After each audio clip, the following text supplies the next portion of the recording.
Hello everyone, welcome back to my YouTube channel. इस video में हम लोग सीखेंगे फंक्शन के बारे में कि फंक्शन क्या होता है। ठीक है, तो फंक्शन का मतलब कि set of instruction which is given to computer. Like हमें कोई काम करना है, जैसे कि 2 नंबर को हमें ऐड करना है, तो ऐड करने का वो प्रोसेस क्या होगा, हम इंस्ट्रक्शन देंगे अपने कंप्यूटर को कि हमें ये 2 नंबर को सम करके दो। ठीक है, तो वो हुआ इंस्ट्रक्शन। यहाँ पे ऐसे हम लोग लिख सकते हैं कि सेट ऑफ इंस्ट्रक्शन। ठीक है, तो ये हमारा हो जाएगा set of instruction which is called a function. अब फंक्शन होते हैं 2 टाइप्स के। ठीक है, कौन कौन से 2 टाइप्स के होते हैं मैं यहाँ पे बताता हूँ। पहला हो जाएगा हमारा यूजर डिफाइंड फंक्शन। ठीक है, मतलब कि हम लोग खुद से डिफाइन करेंगे, वो फंक्शन को बोलते हैं यूजर डिफाइंड फंक्शन। और एक दूसरा होता है इनबिल्ट फंक्शन, मतलब कि ऑलरेडी वो फंक्शन बनाया गया है, हम उस फंक्शन को यूज करके अपने काम को आगे बढ़ा सकते हैं। ठीक है, तो ये होता है इनबिल्ट फंक्शन। अब इनबिल्ट फंक्शन 2 टाइप्स के होते हैं। इसमें पहला आता है SRF, मतलब कि सिंगल रो फंक्शन। ठीक है, और दूसरा आता है MRF,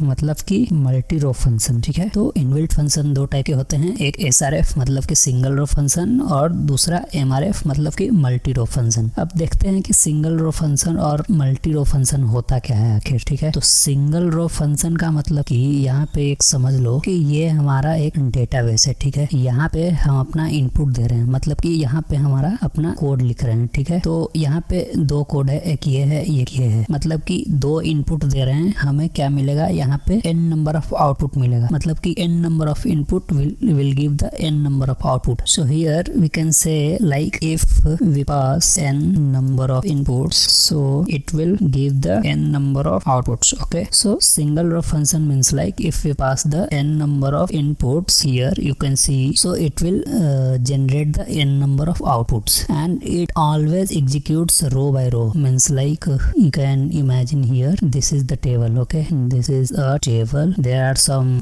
random column name, so it will always execute row by row. Row by row means like it will execute in this way. Okay, so this is the single row function. अब हम लोग देखते हैं multi रो function क्या होता है। ठीक है, अब मल्टी रो फंक्शन को हम लोग बोलते हैं ग्रुप फंक्शन। ठीक है, या फिर एग्रीगेट फंक्शन, तो नोन एज ग्रुप फंक्शन और एग्रीगेट फंक्शन। ठीक है, ग्रुप फंक्शन इसको इसलिए बोलते हैं, मतलब कि ये बहुत सारे डेटा को एक साथ ये ग्रुप करके देता है, इसलिए बोलते हैं इसको ग्रुप फंक्शन और एग्रीगेट फंक्शन। ठीक है, इसके कुछ इनबिल्ट फंक्शन है, जैसे यहाँ पे मैं लिख देता हूँ। एक पहला तो है मैक्स, दूसरा है मिन, तीसरा है सम, फोर्थ है AVG which is called average, और लास्ट है काउंट। ठीक है, तो ये टोटल 5 टाइप्स के हमारे पास एग्रीगेट फंक्शन है, मतलब कि मल्टी रो फंक्शन है। वैसे इसको एग्रीगेट फंक्शन ही बोलते हैं। MRF is known as group function और एग्रीगेट फंक्शन। ठीक है, इसमें क्या होता है कि हम मल्टीपल इनपुट्स देते हैं और ये हमें एक आउटपुट देता है। यहाँ पे मैं दिखाता हूँ। ठीक है, तो ये हमारा क्या हो गया, ये हमारा हो गया इनपुट। ठीक है, और ये हो गया आउटपुट। मतलब कि MRF is a function which is known as group function और aggregate function. If we pass here n number of inputs, so it will return the 1 output. ये ग्रुप करता है फंक्शन को, इसलिए बहुत सारे फंक्शन को ग्रुप करेगा, मतलब कि हम लोग बहुत सारे इनपुट देंगे तो ये सारे इनपुट को ग्रुप करेगा और हमें एक आउटपुट जनरेट करेगा, इसीलिए इसको ग्रुप फंक्शन बोलते हैं। और ये हमेशा ग्रुप बाय ग्रुप एग्जीक्यूट होगा। सिंगल रो फंक्शन क्या हो रहा था, ये रो बाय रो एग्जीक्यूट हो रहा था। ठीक है, लेकिन ये क्या होगा, मतलब कि मल्टी रो फंक्शन ये ग्रुप बाय ग्रुप एग्जीक्यूट होगा। नेक्स्ट वीडियो में हम लोग देखेंगे ग्रुप बाय फंक्शन कैसे काम करता है, तो उसमें आपको समझ में आ जाएगा कि ग्रुप बाय ग्रुप कैसे एग्जीक्यूट होता है। ठीक है, अब इसमें देखो, इसमें ये टोटल 5 टाइप्स के जो एग्रीगेट फंक्शन है, इसमें तुम ऐसे नहीं लिख सकते कि मैक्स ऑफ अ स्टार, मतलब कि टोटल डिटेल्स में से हमको मैक्सिमम डिटेल्स चाहिए, मतलब कि मैक्सिमम वैल्यू चाहिए। मैक्स ऑफ अ स्टार तुम कभी नहीं लिख सकते। ठीक है, लेकिन काउंट एक ऐसा एग्रीगेट फंक्शन है जिसमें तुम काउंट ऑफ अ स्टार लगा सकते हो। ठीक है, काउंट एक अकेला ऐसा एग्रीगेट फंक्शन है जिसमें काउंट ऑफ अ स्टार लगा सकते हैं, मतलब ये पूरे डिटेल्स में से काउंट करके दे देगा, जो तुम कॉलम चाहते हो उसमें उसका काउंट करके दे देगा ये। ठीक है, तो ये होता है हमारा एग्रीगेट फंक्शन और ये काउंट फंक्शन। ठीक है, तो फिलहाल इस वीडियो को इतना ही रहने देते हैं। नेक्स्ट वीडियो में हम लोग देखेंगे group by, order by, having, ये सब कैसे काम करता है और कैसे यूज करते हैं इन सब का। ठीक है, तो चैनल पे अगर नए हो तो चैनल को सब्सक्राइब कर देना। वीडियो अगर अच्छी लग रही है, पसंद आ रही है, समझ में आ रहा है सब कुछ, तो वीडियो को लाइक कर देना और अपने फ्रेंड्स के साथ शेयर करो जो कॉलेज में है, ऑलरेडी प्रिपेयर कर रहे हैं प्लेसमेंट के लिए। उन लोगों को हेल्प होगी ये सब सारी चीजें समझने में और प्लेसमेंट लेने में। तो मिलते हैं नेक्स्ट वीडियो में। Thank you.